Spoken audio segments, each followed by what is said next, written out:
नमस्कार. मी श्री वसंत Dnyandev More, BSc bed. आज आपणास मकर संक्रांती सणाचे महत्त्व याविषयी माहिती सांगत आहे. महाराष्ट्रात मकर संक्रांती हा सण 3 दिवस साजरा करतात. यात भोगी, संक्रांत व किंक्रात किंवा करीदिन अशी यास नावे आहेत. संक्रांतीस आप्तस्वकीयांना आणि मित्रमंडळींना आणि लहान मुलांना तिळगुळ वाटतात. नवविवाहित वधूचे हळदीकुंकू विवाहानंतर प्रथम संक्रांतीला माहेरी करण्याची प्रथा आहे. तिला यासाठी काळी साडी भेट देतात. हलव्याचे दागिने मुलीला व जावयालाही देऊन त्यांचे कौतुक केले जाते. लहान बालकांनाही संक्रांतीनिमित्त काळ्या रंगाचे कपडे घालणे व त्यांना हलव्याचे दागिने घालणे अशा पद्धती दिसून येतात. चुरमुरे, बोरे, हरभरे, ऊसाचे तुकडे, हलवा, गोळ्या व छोटी बिस्किटे, चॉकलेट्स असे मिश्रण लहान मुलाच्या डोक्यावर ओततात. याला बोर न्हाण असे म्हणतात किंवा लूट असे म्हणतात. बालकाच्या वयाच्या 5 वर्षापर्यंतच बोर न्हाण केले जाते.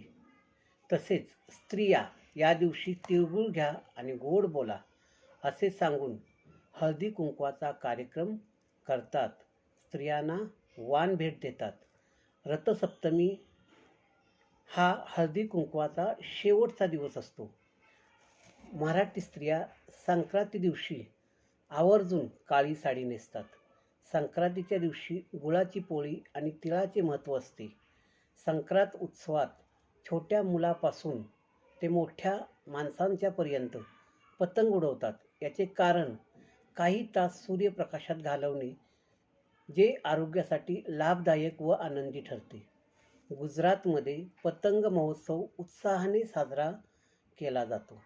मकर संक्रांती दिवशी उत्तर व मध्य प्रदेश तसेच दक्षिण भारतात भाविक गंगा आणि अन्य पवित्र नदीच्या तीरावर स्नान करतात आणि दानधर्म म्हणजेच नवे भांडे, नवे वस्त्र, गाईला घास देणे, अन्न देणे, 3 पात्र देणे, गूळ, तीळ, सोने, भूमी, वस्त्र, घोडा किंवा यथासांग असे वस्तू दान करतात. संक्रांतीच्या 1 दिवस आधी महाराष्ट्रात भोगी हा सण साजरा करतात. न खाई भोगी तो सदा रोगी हे आपण नक्कीच ऐकले असेल. याचा अर्थच आहे की भोगी हा आनंद घेणारा किंवा उपभोगाचा सण आहे. या दिवशी सकाळी घर आणि सभोवतालचा परिसर स्वच्छ करावा. दारासमोर रांगोळी काढावी.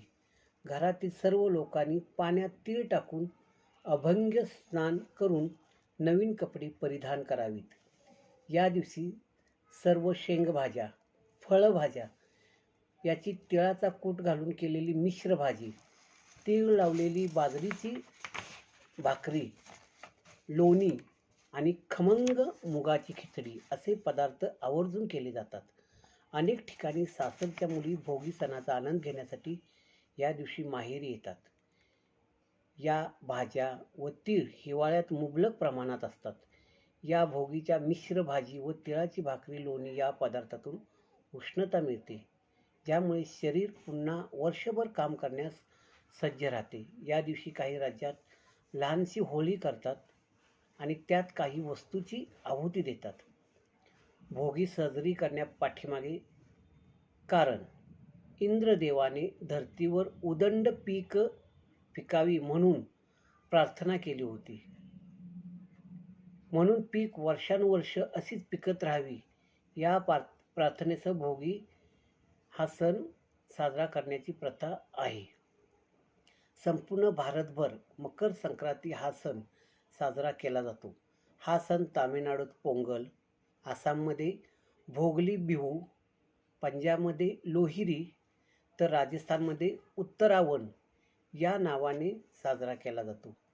तिळगुळ वाटणे म्हणजेच स्नेहमैत्रीची गोडी वाढावी हा हेतू असतो. या दिवशी जुन्या वाईटाचा त्याग करून चांगल्या गोष्टी अंगीकारल्या जातात. वर्षभर चुकले असल्यास तिळगुळ देऊन क्षमा मागितली जाते आणि वर्षभर नात्यातील गोडवा टिकून राहावा अशा शुभेच्छा दिल्या जातात. संक्रांत हे व्रत आहे. इंग्रजी महिन्याप्रमाणे 14 जानेवारीला आणि भारतात हिंदू धर्माप्रमाणे पौष शुक्ल पक्षामध्ये हा सण साजरा करण्यात येतो. या महिन्यात बोचरी थंडी कमी होऊन दिवस मोठा व्हायला सुरुवात होते. हा सण इतर सणाप्रमाणे विशिष्ट तिथीस येत नाही. या दिवशी मकर राशीत सूर्याचा प्रवेश होतो, म्हणून या दिवसाला मकर संक्रांती असे म्हणतात.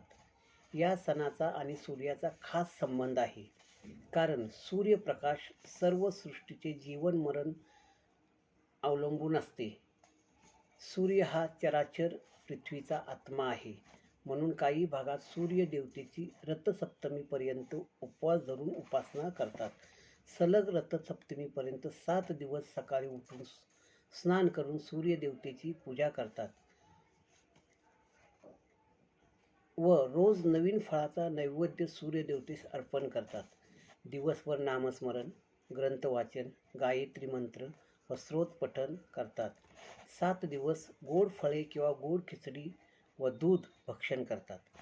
7व्या दिवशी सकाळी उठून स्नान करतात. गोवरीचे तुकडे करून त्यावर अग्नी पेटवतात. त्यावर थोडे छोटे मडके म्हणजे संक्रांतीची सुगडी ठेवून यात गाईचे दूध, साखर, मध व तांदूळ टाकतात. उष्णतेने दूध उतू गेले की नंतर नारळ फोडतात. सर्व मिश्र भाज्या, फळे व पुरणपोळीचा नैवेद्य अर्पण करतात. हा प्रसाद शेजारील घरामध्ये वाटतात. रथसप्तमीचा उपवास करणारी व्यक्ती उतू गेलेले मडक्यातील दूध भक्षण करूनच नंतर तिखट अन्न पदार्थ खाऊन उपवास सोडतात. रथसप्तमीचे व्रत करणाऱ्या व्यक्तीच्या मनातील सर्व मनोकामना म्हणजेच इच्छा पूर्ण होतातच. संक्रांत तशी पाहिली तर दर महिन्याला असते. जसे महिने 12 तशा राशी 12 आहेत. सूर्य एका राशीत एक महिना असतो. एका राशीतून दुसऱ्या राशीत जाणे यालाच संक्रमण असे म्हणतात. मकर संक्रांतीचे विशेष असे की सूर्य धनु राशीपासून मकर राशीत प्रवेश करतो. कृष्ण आणि शुक्ल पक्ष या 2 भागानुसार उत्तरायण आणि दक्षिणायन असे वर्षाचे 2 भाग असतात. मकर राशीत गेल्यावर तो उत्तरेकडे कलावयास लागतो, म्हणून या 6 महिन्याला उत्तरायण असे म्हणतात व कर्क संक्रांतीपासून मकर संक्रांतीपर्यंतच्या काळास दक्षिणायन असे म्हणतात. महाभारतात कुरुवंशाचे संरक्षक पितामह भीष्म हे बाणाच्या शय्येवर उत्तरायणाची वाट पाहत पडून होते. त्यांना इच्छा मरणाचे वरदान होते. ज्या दिवशी उत्तरायण सुरू झाले त्या दिवशीच त्यांनी प्राणत्याग केला. भारतीय परंपरेत उत्तरायणाचा काळ दक्षिणायनापेक्षा अधिक शुभ मानला जातो. संक्रांतीला तिळाचे फार महत्त्व आहे. हा काळ थंडीचा असतो, त्यामुळे अंगात उष्णता निर्माण होण्यासाठी तीळ किंवा तिळाचे लाडू, वड्या खातात. तसेच तिळाची बाजरीची भाकरी, लोणी, मुगाची खिचडी, वांगी, सोललेले पावटे, गाजर, हरभरा अशा शक्तिवर्धक पदार्थाचा वापर जेवणात केला जातो. या दिवसापासून वसंत ऋतूला सुरुवात होते आणि बीजांना अंकुर फुटतात. दरम्यान खरीप पिकाची कापणी झालेली असते आणि रब्बी पिकाची पेरणी शेतकरी करतात. यामुळे हा सण शेतकऱ्यांच्यासाठी महत्त्वाचा सण मानला जातो. यानंतर संक्रांतीचा 3रा दिवस, संक्रांतीच्या नंतर येणारा 2रा दिवस यालाच आपण किंक्रात किंवा करीदिन म्हणतो. करीदिन हा त्याज्य मानला जातो. या करीदिना दिवशी कोणकोणती कामे करू नयेत?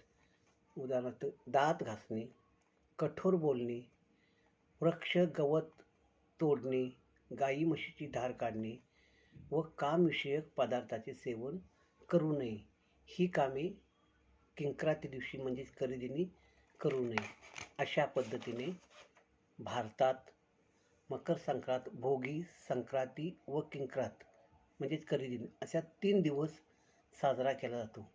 मकर संक्रांती निमित्त मी सर्वांना मनपूर्वक शुभेच्छा देतो. तिळगुळ घ्या, गोड बोला. नमस्कार. धन्यवाद.